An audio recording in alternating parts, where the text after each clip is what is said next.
Alright, good morning YouTube. This is Nick with NK Landscaping again as usual. You'll see we have our mule behind us, and that's what the subject of today's video is going to be. We got to do some repairs. So if you watched my previous video on this machine when I bought it, you may know that it came with some issues, as most used purchases, especially Facebook Marketplace, go.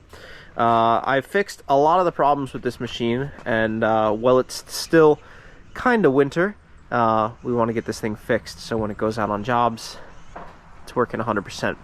So this is a 2000 model year Kawasaki Mule 2510. This one is outfitted with the diesel engine. So this is a Daihatsu diesel, basically made by Toyota. These are not known to be the best motors. I wanted diesel because we have diesel equipment everywhere you turn, and it's just easier for me to store diesel fuel. Plus I like working on diesel. So they don't have the best reputation. I believe they crack heads and they have some camshaft issues. Mine doesn't seem to be affected by that, hopefully. But what we do have, judging by some of the parts we have here, we have an external head gasket leak. So I have a brand new OEM Kawasaki head gasket, a drive belt, and then some other gaskets for the head gasket. Our problem, like I said, we have an external oil leak from the head gasket right here, and it does not affect the running of the machine at all. This thing runs fine. The biggest issue with the head gasket leak is just the fact that it leaks oil. It doesn't seem to leak too bad while it's running, but it does leak when parked. So if I park it in my driveway or in my garage, I have to put a pan under it because it leaks. Not a crazy leak, but we might as well get it fixed. So hopefully while we have this thing apart, we don't find that the head is cracked or anything, because it doesn't seem to have any issues running. It starts up in the cold, no problem, makes full power, and overall it runs very well. So before we get this thing in the garage, it is covered in mud and all sorts of dirt from using it around the property.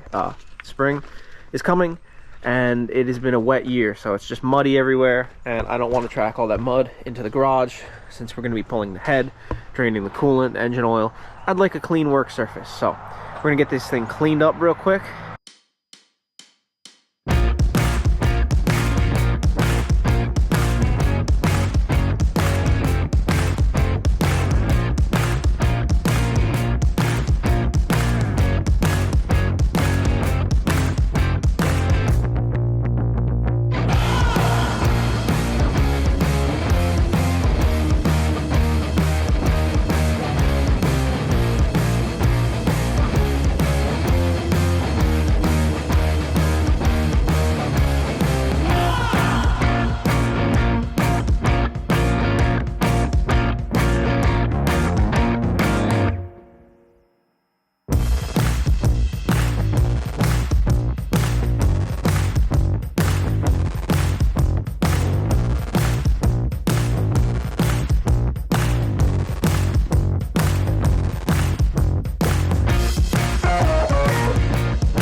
Alright, we have the mule in the garage. I took a high-speed run up and down the street just to kind of dry this thing off a little bit, get it nice and hot, because we are going to be changing the oil as well. Might as well get as much out of there as we can. So, like I said, this is a Daihatsu diesel. This is a 953cc motor. It's a YDHXS 9532 D1. Makes 18.4 kilowatts at 3600 RPM. And there's the valve clearance and all that. So we are going to do a valve clearance when the motor goes back together. But like I said, I just ran it up the road. It's a little hot. So we're gonna get the oil draining. Coolant's got to go too, and then it's a pretty straightforward, you know, head gasket replacement. This is just a small 3-cylinder engine. Really, just take the fuel lines off, couple air and coolant lines, exhaust, and it should just lift right off. It's the pleasure of working on these old diesels. Very simple. So let's let this cool down a little bit, get some fluids drained out of it, and continue working. So I have the Kawasaki Mule 2510 diesel service manual here. This covers the A1, A2, and A3 machines. It's just a year range, but basically there's your view of the head and all the associated parts. Pretty simple. There's some information if you want to pause and check that out. But basically what we got to do here, we're going to drain the coolant, pull the water pump, pull the exhaust pipe, glow plug caps, wires, and connecting plate, breather hose, fuel injection pipes, head cover nuts, and head cover. Very straightforward. So we're going to get to it.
Okay guys, that was honestly extremely easy.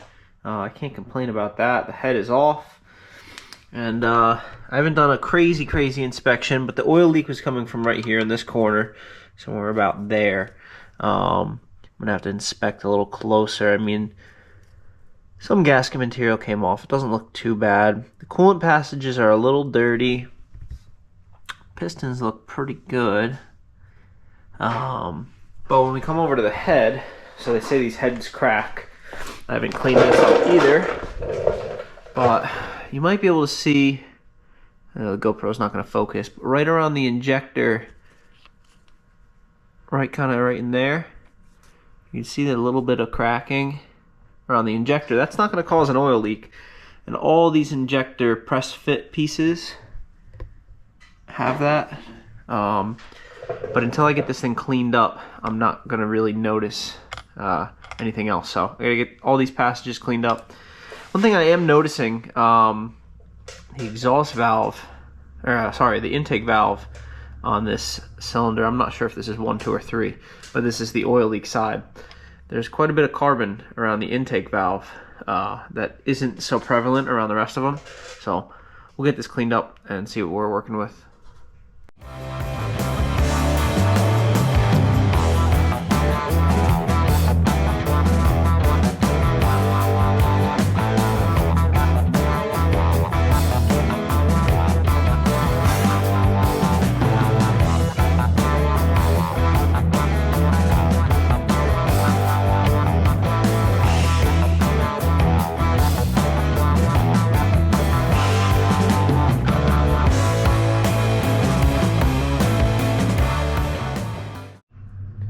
Alright guys, as you can see by the slight explosion, I have been working on cleaning everything up and getting everything prepped. I took off the exhaust manifold. It's sitting in a pool of brake cleaner right now because I just cleaned the head. That outside flange that bolts to the header needs to be flattened. The gasket on there is so old and so bad. I've tried chipping it off. It's not going to work, so we're going to clean that up solo. Aside from that, the head cleaned up relatively well. Same with the block. Now, like I said before, these heads are prone to cracking, and you can see, I don't know what it's exactly called in here, like in the injector pre-chamber, there's 3 cracks on each one, and it's the same exact crack. So I'm not going to worry about it. Whether or not that decides to bite me in the butt in the future will be determined. Clearly the cracks have been there. The machine's been running like this for who knows how long. So I'm going to keep running it that way. This isn't a production machine. I'm not going out and plowing with it, you know. I'm not relying on this machine. It's just moving firewood, towing trailers, and doing stuff around the yard. If it goes down, it goes down. I've only got $5,000 in this machine total, and the head gasket kit was like $130. So we're gonna go ahead and install everything. I'm gonna work on that exhaust manifold after I get the head on and torqued. We'll basically get the motor fully back together. Then we'll work on the exhaust manifold and get everything back together. Here's the head gasket while we're at it. So you can see right where my pointer finger is there, the lack of gasket material, especially right here. I think that's an oil port. So there's a head bolt right here, and then there's an oil port right here. You can see that's head bolt, oil port, and I think we were just leaking right there. That's my biggest, that's what I think at least. So junk, let's put the new one in, get this thing back together.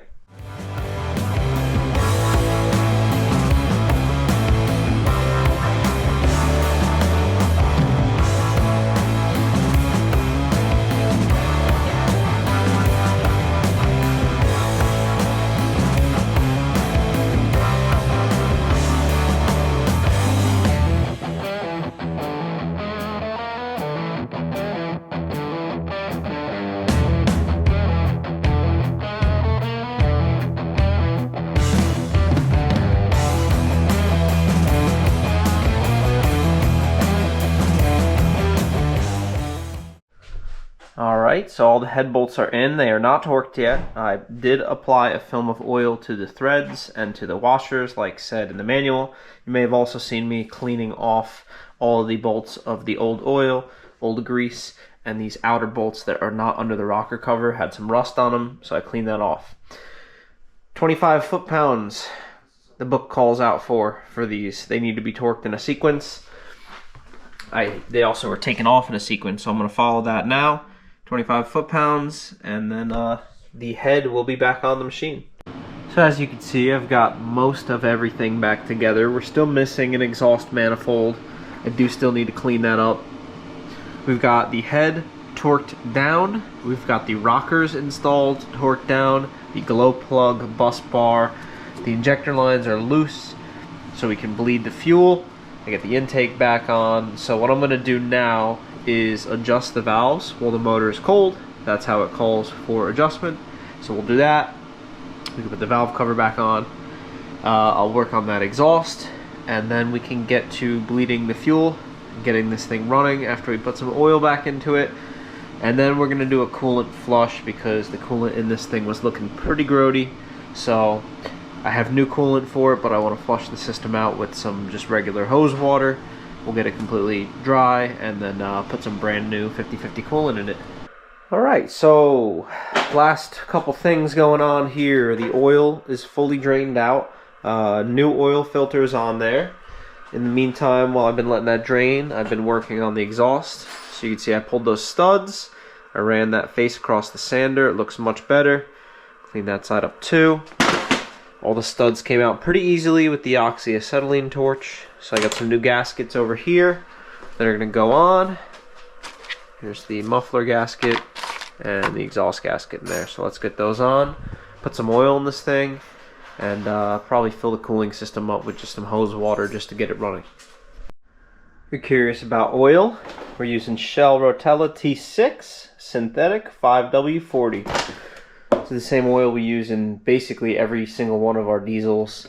I even use it in my motorcycles. It's great oil. I've kind of gone to using one speck of oil for all of our machines. It just makes it easier. Engine calls for 3.3 liters. I have that filled up in my handy little funnel tank here. I'll pour that in. I got the mid-pipe section of the exhaust on. I want to see what it sounds like with no muffler, so why not? We are full of engine oil. I had trouble with this bleeder screw, but this is the coolant bleeder screw. I was able to bleed some air out. We're still going to have to do quite a bit of bleeding. But let's start with getting the fuel bled out. So all 3 injector lines are loose. So let's crank this thing until we get some fuel squirting out there, and then should be good to go.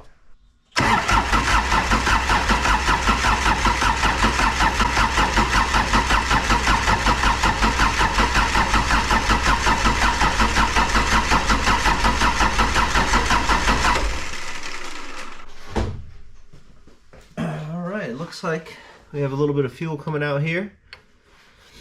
We'll get these tightened down. A little stubby wrench here, so don't mind me.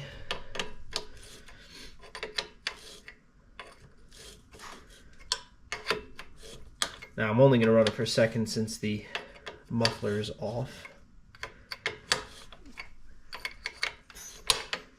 Just want to hear what it sounds like, you know? I know everybody's got the little kid in them wondering. Here we go. Ah.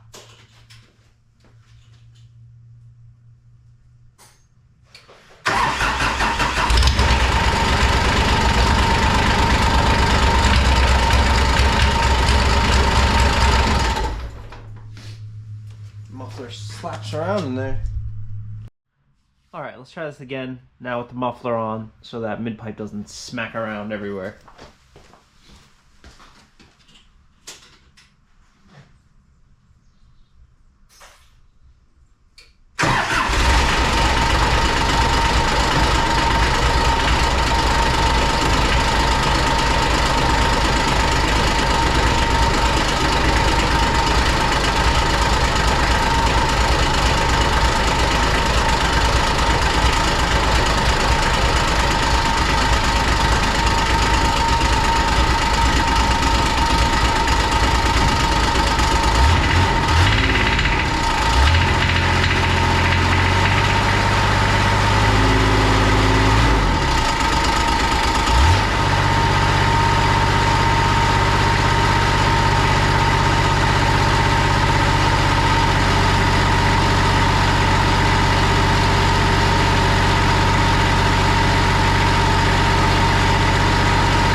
So off camera last night, I took this thing and I completely drained all the coolant out and filled the system up with water, ran it, got it to temperature, flushed it. I think I did 2 or 3 coolant flushes. So currently it is sitting with just water in the cooling system. It has been completely flushed multiple times and it looks like the water's staying pretty clean now.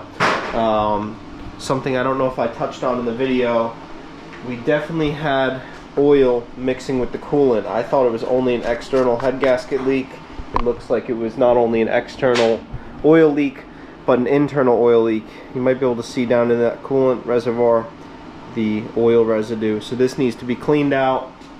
And then what I think also happened, excuse me if I sound sick, I've been getting progressively sicker over these past couple days. So there's 3 coolant caps on this machine. There are 1 on top of each radiator. So there's the mid-mount radiator, and these coolant caps are just caps. There's nothing to them. So those are doing all right. There's this one and the one up in front. So those caps are fine. It's this is the high point of the radiator. This is the overflow cap. This is the one with the spring on it that keeps the seal so it doesn't, you know, spray coolant into the overflow at all times. That radiator cap is bad, so we were just leaking coolant out into the overflow basically anytime we build any mild pressure. So that I have a new one on order.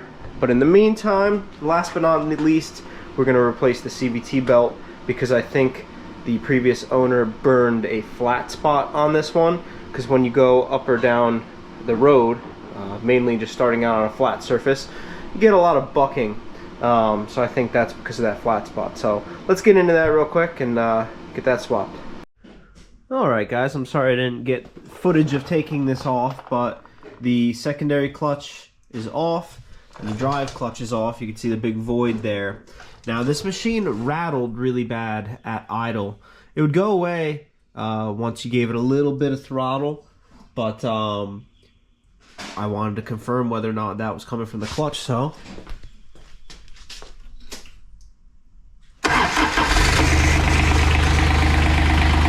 yep, that sounds like a really healthy diesel. Very quiet, no rattle.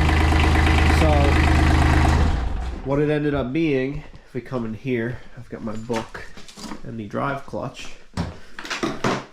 But in this drive clutch you have this bushing that sits on top of this shaft, and then there's this brass bushing that rides on top of this. Probably better if I do it over here, but there's a lot of play in there. So I basically measured all the free play and everything. They list out all the specs right here in the book. And these bushings, it's mainly this brass bushing, is just gone. So luckily there's rebuild kits on eBay. So I'm going to pick up one of those. And I mentioned that the machine would have a buck to it. So pulled the drive belt off.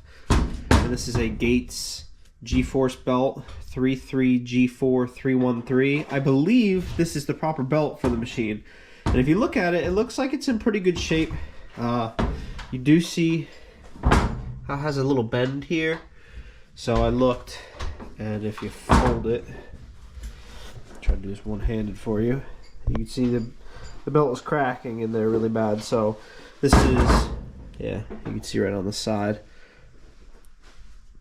That's no good. So, good thing I got a new Kawasaki OEM belt. So here we are, 6 months later. No, I didn't forget to film. Maybe. I wanted to see how this thing ended up working. Doing a head gasket fix, the unknowns with the cracks near the injectors. I wasn't sure how this was going to pan out, so figured I'd give you kind of like a long-term overview. And I'm happy to report that it's good. I use this thing every single day, moving stuff around the property. The coolant hasn't dropped. It hasn't become discolored. And we don't have an oil leak down here anymore. Everything's good. This thing has stopped dripping oil. I can park it on my driveway. I can park it in my garage. I don't have to worry about it making a mess. And like I said, I use it every single day. I'm back here by my firewood pile. It carries the logs over here when we get them. It carries the split firewood down to the house so I can burn them in the winter. Aside from that, it moves all sorts of stuff for the company and for myself personally. Stones, lumber. Put my boat back there because my driveway was getting sealed. It towed that, and that thing's 3,500 pounds. It just works, and it just keeps working. It starts right up, runs. The only problem, the CVT. You saw me rebuild the wear items inside the CVT clutch. I think that was mainly in the primary clutch. The secondary clutch, I don't think we touched. Like I said, it's 6 months ago. I don't remember too well. The bucking is still there, so I don't know what that's about. The new belt didn't really solve anything. I do notice it acts a little different at low RPM. Aside from that, the clanking and the clicking and the whatever loud noises that came from that are still there. That came back 10 minutes after the, turning it on and running it.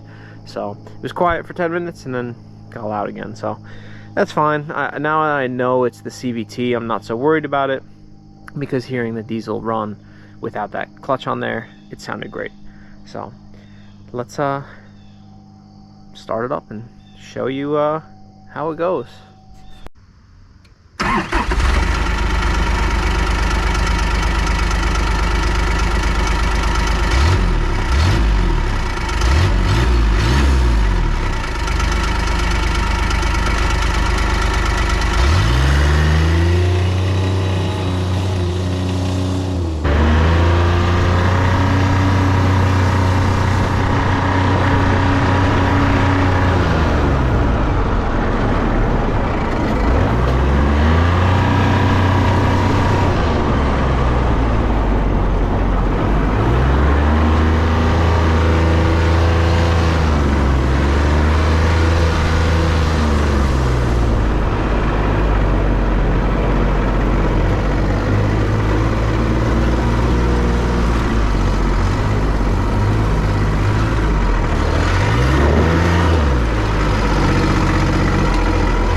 that's it.